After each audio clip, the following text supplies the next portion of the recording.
So this is the special education binder that I created throughout this class. So the first page, I don't know if you can see it, is the index. And I had a lot of the tabs suggested, but I also included some of my own stuff in here to kind of make it more personal to myself. And so the tabs are Special Education in Montana, Terminology and Criteria, IEP and Other Forms, Evaluation/IEP Timeline and Procedural Safeguards, writing components of an IEP such as measurable annual goals and such, paraprofessional guide, assessments and data collection, and then best practices for ER and IEP meetings and scheduling planning in the special education classroom. And I know this binder is a work in progress and it's always changing, and I know I will always be adding things to it, and I couldn't find enough tabs right away because I live in a rural area. So for now I just made it 8 tabs and combined some things, but I know I'll be adding more and doing more in-depth stuff with it. And so this is just kind of my basic start for now. And then I also included this contact list with a name and phone number. I put that in there because I'm hoping through my special education experience and through other work in education that I'll be getting numbers of specialists and other educators and such. And I think it's important to kind of have those contacts to help guide a person through this journey. And so I'm hoping I'll get some of those throughout the next couple years, and then I'll type them in there, make it a little more official looking. But for now, I just did that basic design. So that first tab, which was the Special Education in Montana, this was really helpful, and it just kind of encompassed everything throughout the class.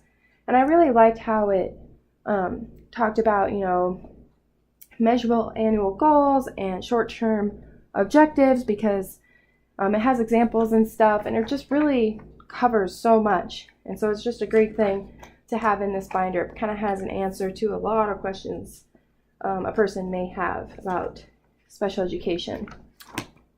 So that's okay. And then tab 2, which was my terminology and criteria tab. I just did basic terminology, and I know through, again, my experience that I will gain more knowledge, and I'll have more terminology that I need to put in there. So this is just a start. And then I decided to add the criteria for disabilities under the IDEA. And so it's just like criteria for autism, criteria for deaf and blindness. I thought it was just really helpful and a really important thing to include in this binder, because it just kind of has all that information right there about the disabilities, the 13 disabilities, and so that's why I added that in there. The third tab is like the IEP forms, and I put other forms because I included forms such as like the prior written notice form from Montana OPI, evaluation plan, evaluation report. So just these different forms that I may need in my future classroom or in a future IEP meeting. It's just kind of right there as a guide.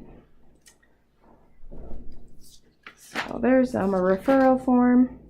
So in this tab, it's the timeline for evaluation in the IEP process, and so I just found this in my textbook, and it's the special education process. And it has all these steps, and they're really helpful as a timeline. The book did a really good job explaining that. And then I also included the procedural safeguards notice in this section. This is something that's really important to include in this binder because parents need to know their rights when working with people in the special education. And so I thought that was really important to include. So those are all there. In tab 5, I put the different kind of processes that go into an IEP. So measurable annual goals, template, the present levels of academic achievement information.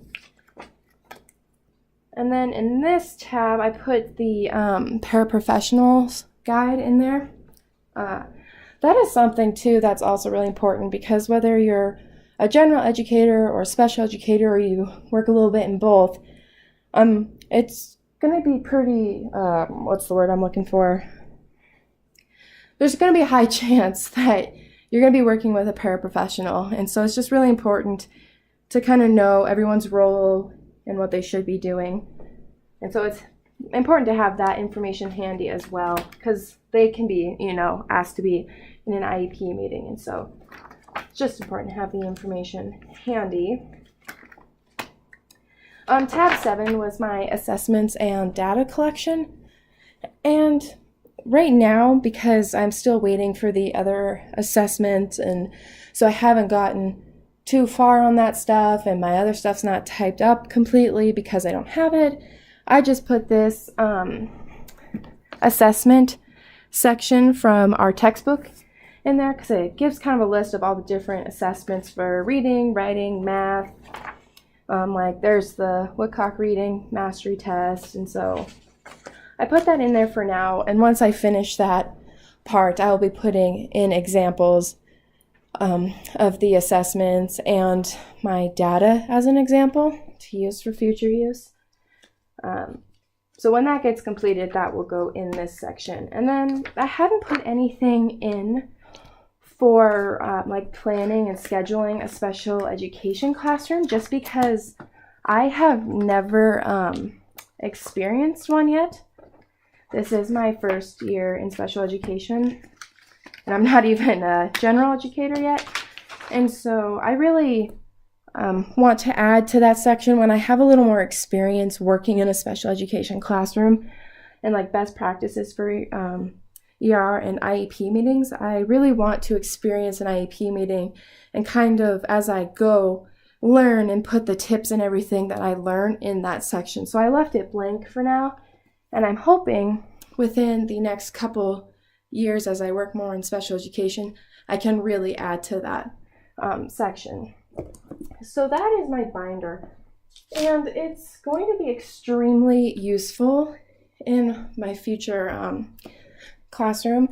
My plan is to be an elementary ed teacher, and special ed is my minor, and so I think this can be extremely helpful in my general education classroom, just being aware and having this information handy.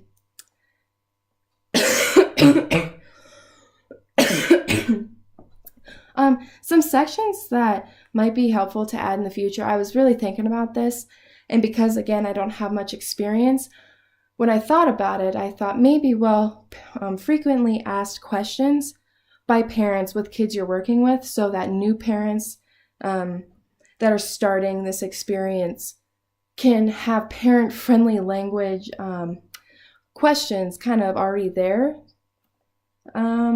And over the course, I used a lot of this information.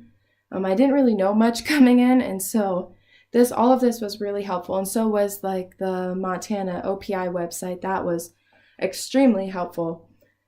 And I really see myself using this binder in my future classroom and just in my career as a teacher. It's always important too. I like to look at this binder as a work in progress. I'm always going to be adding to it, taking stuff out. It's just kind of like an IP. It's an ongoing draft. It's always going to be changing as I learn more, and I can't wait to learn more.